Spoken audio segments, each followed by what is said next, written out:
ರಾಜ್ಯ ರಾಜಕಾರಣದಲ್ಲಿ ಮಾತ್ರ ಅಲ್ಲ ದೇಶದಲ್ಲೇ ಚರ್ಚೆಗೆ ಗ್ರಾಸವಾಗಿರುವ ಪ್ರಜ್ವಲ್ ಅವರದು ಅನ್ನಲಾದ ಪೆನ್ ಡ್ರೈವ್ ಪ್ರಕರಣಕ್ಕೆ ಸಂಬಂಧಪಟ್ಟಂತೆ ಎಸ್ಐಟಿ ಮೊನ್ನೆಯಿಂದಲೂ ಕೂಡ ಅಧಿಕೃತವಾಗಿ ತನಿಖೆಯನ್ನ ಚುರುಕುಗೊಳಿಸಿದೆ.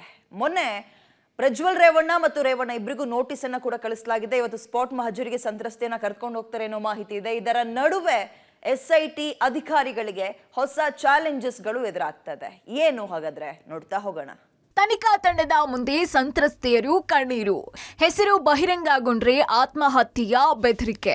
ಏಪ್ರಿಲ್ 21ರಂದು ಸ್ಫೋಟಕಗೊಂಡಂತಹ ಸಂಸದ ಪ್ರಜ್ವಲ್ ರೇವಣ್ಣ ಅವರದ್ದು ಅಂತ ಹೇಳಲಾಗ್ತಾ ಇರುವಂತಹ ವಿಡಿಯೋಗಳು ಎಲ್ಲರ ಮೊಬೈಲ್ನಲ್ಲಿ ಅಡಗಿ ಕೂತಿವೆ.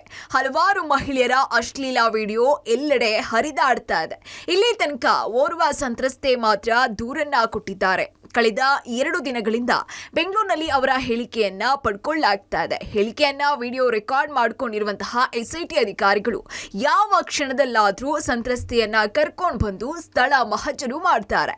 ಇನ್ನು ಸಂತ್ರಸ್ತೆ ದೂರು ಕೊಟ್ಟಿರುವ ಪ್ರಕಾರ ಹೊಳೆನರಸೀಪುರದ ಎಚ್.ಡಿ. ರೇವಣ್ಣ ಅವರ ನಿವಾಸದಲ್ಲಿ ಲೈಂಗಿಕ ದೌರ್ಜನ್ಯ ನಡೆಯಲಾಗಿದೆ ಅಂತ ದೂರಿನಲ್ಲಿ ಆರೋಪಿಸಿದ್ದು, ಎಚ್.ಡಿ. ರೇವಣ್ಣ ನಿವಾಸದಲ್ಲಿ ಸ್ಪಾಟ್ ಇನ್ಸ್ಪೆಕ್ಷನ್ ನಡೆಸಲಿದ್ದಾರೆ. ದೂರುದಾರಿಯನ್ನ ಹೊರತುಪಡಿಸಿ ವಿಡಿಯೋದಲ್ಲಿ ಇರುವ ಸಂತ್ರಸ್ತ ಮಹಿಳೆಯರನ್ನ ಸಂಪರ್ಕಿಸಿರುವ ವಿಶೇಷ ತನಿಖಾ ತಂಡ ಅವರನ್ನ ಬೆಂಗಳೂರಿಗೆ ಕರ್ಕೊಂಡು ಬಂದು ಹೇಳಿಕೆಗಳನ್ನ ದಾಖಲಿಸಿಕೊಳ್ತಾ ಇದ್ದಾರೆ. ಈ ವೇಳೆ ಅನೇಕ ಸಂತ್ರಸ್ತೆ ಮಹಿಳೆಯರು ಎಸ್ಐಟಿ ಅಧಿಕಾರಿಗಳ ಎದುರು ಕಣ್ಣೀರ್ ಹಾಕಿದ್ದಾರೆ. ಇನ್ನು ಕೆಲವರು ನಮ್ಮ ಹೆಸರು ಬಹಿರಂಗಗೊಂಡ್ರೆ ಆತ್ಮಹತ್ಯೆ ಮಾಡಿಕೊಳ್ಳುವ ಬೆದರಿಕೆ ಒಡ್ಡಿದ್ದಾರೆ.